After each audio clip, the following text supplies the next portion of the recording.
For many centuries, the Islamic world was at the forefront of scientific achievement, yet in modern times, the level of education has declined to such an extent that on the average, Muslim-majority countries have 9 technicians, engineers, and scientists per 1,000 people. For comparison, the global average stands at 41 per 1,000 people. To understand this phenomenon, we must explore the past. In the previous episodes, we explained how the Inquisition of Ibn Hanbal and the Anarchy at Samarra ignited the disintegration of the Abbasid Empire.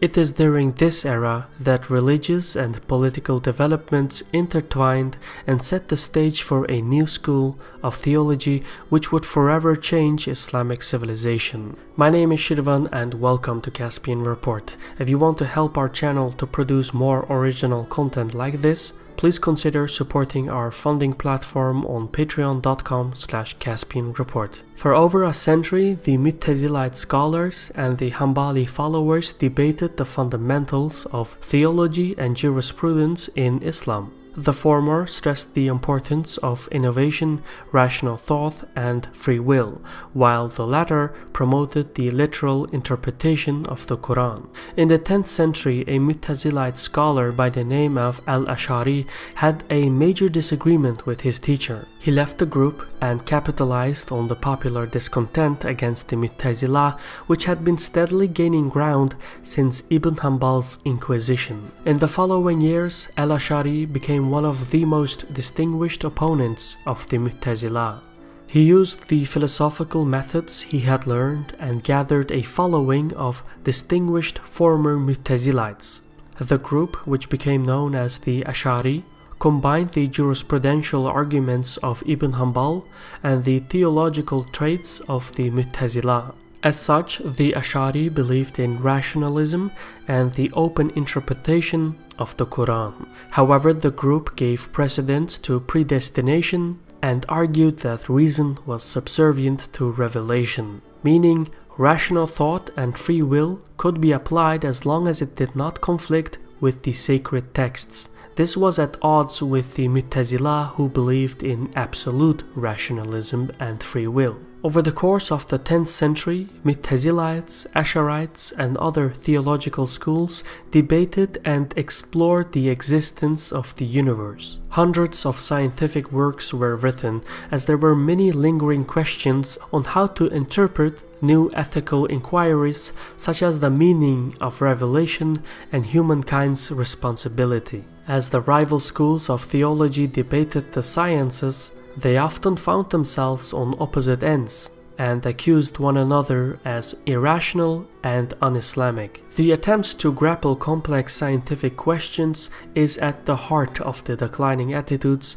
towards science in Muslim societies. One of the most remarkable discoveries of the Mu'tazila concerned the smallest matter, the atom. In earlier centuries, Greek, Persian, and Indian scholars had explored the world of atoms as well, but it was the Mu'tazilites who had successfully combined all 3 sources and formulated their findings. Yet, what was one of their greatest achievements would turn out to be their greatest point of division. As theological schools explored the atomic world, it ignited a philosophical firestorm. The Mu'tazilites argued that atomic substances possessed properties and had the capacity to affect other properties. This reasoning supported the free will doctrine and emphasized that humankind created its own actions independently of God's will. The Ash'arites, on the other hand, supported the concept of atoms as well, but since they insisted that reason was subservient to revelation, the group took a different view. At the core of the Ash'ari doctrine was the theory of occasionalism, which denies natural causality. The Ash'ari stressed that as soon as an atomic accident was created, it immediately ceased to exist. there was no continuity between one moment in time and another. For instance, the shattering of a window and the skin color of a person was determined by God's continuous recreation of atoms at each instance in time. The Ash'arites argued that God determined the outcome of every single atom and that human existence was a series of events each willed by God. Essentially, the group suggested that cause and effect as well as free will were illusions because the existence of humankind was predestined. Such philosophic reasoning may seem strange now, but at the time the Muslim scholars were the first explorers of the atomic world. The concept of occasionalism became the fundamental building block that led the Ash'arites to deny the comprehensibility of the natural world. It also provided the group with a basis for what was their belief in predestination. It is not difficult to imagine how such a mindset in the span of centuries could influence the attitudes towards science.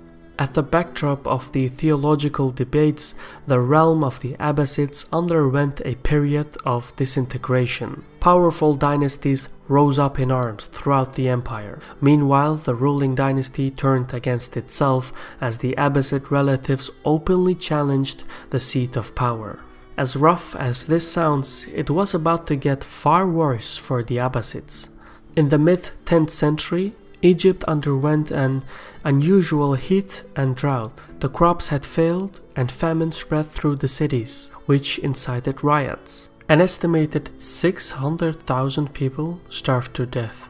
In Tunisia, a Shia Muslim dynasty known as the Fatimids took matters into their own hands and invaded Egypt, where they proclaimed a new caliphate. As such, in the 10th century, the Islamic world was decentralized along feudal lines, which included dozens of separatist regions, autonomous provinces, influential dynasties, and powerful Turkish Mamluk mercenaries.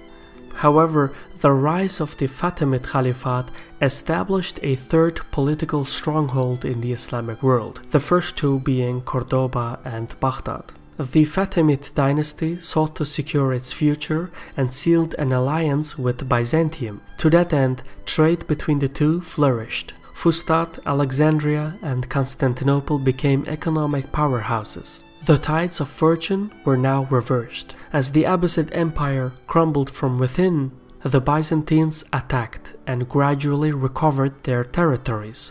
Crete and Cyprus were taken first, followed by the city of Antioch and Edessa. The revival of Constantinople dramatically altered the financial conditions. The wealth, trade, and taxes that once flooded the treasury of Baghdad now flew to the Byzantine capital. Along with the revival of Byzantium, Western Europe was recovering from the Dark Ages as well. As wealth and stability slowly returned to the European continent, people had taken a renewed interest in the life of Christ. As such, journeys to Jerusalem were being organized, and within a century, these Christian pilgrimages would lead to the Crusades. All in all, the circumstances were promising for Western Europe, the Byzantines, and the Fatimids. For the Abbasids, however, the situation was desperate. The realm of the Caliph had been reduced to the proximity of Baghdad. In fact, in 945, the Abbasids had even lost their capital to the Buyids, which was a Shia Muslim dynasty of Persian origin. Under this state of affairs, at the turn of the 10th and 11th centuries, Al-Qadir, the 25th Caliph of the Abbasid Empire, condemned critical thought and ordered his subjects to distance themselves from the philosophers and freethinkers of the Mu'tazila. As such, Al-Qadir outlawed the Mu'tazila creed and endorsed the theology of Al-Ash'ari, as well as the jurisprudence of Ibn Hanbal. It's not certain what prompted Al-Qadir to condemn critical thought, since Islamic teaching, such as ijtihad actually requires Muslims to self-reflect and raise questions. However, present-day historians argue that it was based on the political situation. The Caliph may have believed that the Ash'ari predestination would stabilize the realm and make the common folk more content with the injustices, famines, and corrupt authorities,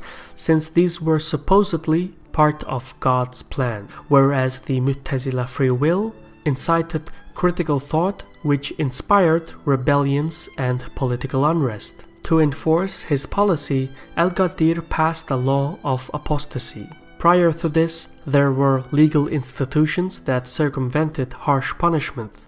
As such, the Abbasid Empire had been relatively secular. However, the new decree made it easier to condemn and punish dissidents, skeptics, and minorities. On account of the law of apostasy, Muslim rulers persecuted opposition forces by altering the curricula of the state-regulated madrasas. In this context, the Mu'tazila teachings gradually disappeared from the educational system, while the Ash'ari sources became the basis of mainstream Sunni Islam. Since the remnant Mu'tazila scholars could not formally disclose their beliefs, most of them sought refuge in opposition movements such as the Shiites in Persia. There, the theology of the Mu'tazila would influence the Jafari, which was and still is the jurisprudential school of Shia Islam. In any case, Caliph al-Ghadir's reign lasted for 40 years, and despite his efforts, the Abbasid realm continued to decline. In the lands of Khorasan, in parts of modern-day Iran, Afghanistan, and Pakistan, a new contender was about to advance on the Islamic world. The Seljuk Turks were a highly militarized society and hailed from the rugged lands of Central Asia. Their warriors were accustomed to fight numerically superior opponents, and their skills of archery and horsemanship were unmatched. Turkish nations such as the Seljuks and Bulgars were introduced to Islam by Muslim missionaries who had blended pagan rituals with Islamic traditions, which brought a sense of mysticism to Islam. But this also made the mindset of the Seljuk Turks distinctly different from the Persian, Arab, and even Turkish Mamluk populations. By the year 1040, the Seljuk ruler Tughril assembled an army, overthrew the old dynasties, and conquered the Persian domain. Sensing an opportunity, the Abbasids invited Tughril to recapture Baghdad from the Buyids. As such, a decade later, in 1055, the Seljuks entered Baghdad. Since the Seljuks were new to Islam, their rulers didn't really care about the Ash'ari and Mu'tazila debates over theology and jurisprudence. So when Tughril took upon himself the title of Sultan and subjugated the Caliph, he allowed the Abbasids to decide over matters of faith. In addition to this, by conquering Baghdad, the Turks had become the new champions of Islam and so had to answer the call to war, the challenger being the Byzantine Empire. In just a few decades, the conflict between the Seljuk and Byzantine empires would lay the groundwork for the Crusades. And at the backdrop of these events, the scientific community of the Mu'tazila would be completely wiped out. But this and more we will explain in the final episode of the rise and decline of Islamic attitudes towards science.